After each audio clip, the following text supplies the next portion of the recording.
જે કામ માટે હું આવ્યો તો એ હતું મારું યુરિક એસિડ જોઈન્ટ પ્રોબ્લેમનું, પણ જોડે જોડે મારે બીપી પણ અત્યારે નોર્મલ થઈ ગયું છે. મારે કોઈ ટેબ્લેટ કે કોઈ એલોપેથિક દવા લેવી પડતી નથી.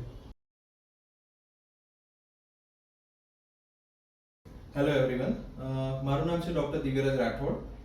ડિવાઇન આયુર્વેદામાં આજે એક પેશન્ટનું ટેસ્ટિમોનિયલ લઈશું. એમને મેં ડાયગ્નોસિસ કર્યું હતું વાતરક્ત, જેમાં મલ્ટિપલ જોઈન્ટ પેઇન થાય છે. એમને 6 વર્ષથી મલ્ટિપલ જોઈન્ટ પેઇન છે.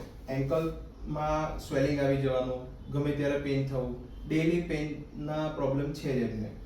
મોર્નિંગ સ્ટીફનેસ રહેતી હતી, ફેલેન્જિયલ જોઈન્ટ પેઇન, પછી ઇચિંગ ઓન બોથ ફૂટ, એટલે ખંજવાળ ચામડીના બી પ્રોબ્લેમ હતા. Even blood pressure since 8 months, એટલે આટલી નાની ઉંમરે 8 મહિનાથી બ્લડ પ્રેશર આવી ગયું હતું. તો વાતર રક્તમાં બ્લડના અંદર જે ટોક્સિસિટી જતી હોય તેના કારણે જોઈન્ટ પેઇન બી થઈ શકે અને બ્લડ પ્રેશર બી આવતું હોય. એ અમે રૂટીનમાં બધા પેશન્ટને કહેતા હોય. આપણે ત્યાં કેરાલા સ્ટાફના કારણે જે અમે ટ્રીટમેન્ટ લખતા હોય એના બી રિઝલ્ટ એ બહુ સરસ છે. કેરાલા સ્ટાફ પણ પંચકર્મ ટ્રીટમેન્ટમાં પણ બહુ વધારે સારું છે. એમ આપણે ત્યાં જે પંચકર્મ કર્યા તેનાથી તમને કેવું રિઝલ્ટ લાગ્યું? મને બહુ જ સરસ રિઝલ્ટ લાગ્યું. મારા પંચકર્મમાં આમ જોવા જઈએ તો પંચકર્મ કર્યું, એની મેં બસ્તી એક કરી, પછી પોટલીનો શેક કર્યો, પછી રક્તમોચન કર્યું અને અગ્નિકર્મ કર્યું. એ બધું બહુ સરસ લાગ્યું મને.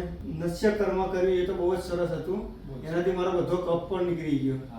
ઓનલી 3 દિવસ માટે જ કર્યું હતું અને એ પણ ખૂબ જ ઓછા સમયની હોય, જેની મેં 1.5-2 કલાકમાં તો ફ્રી પણ થઈ ગયો હતો.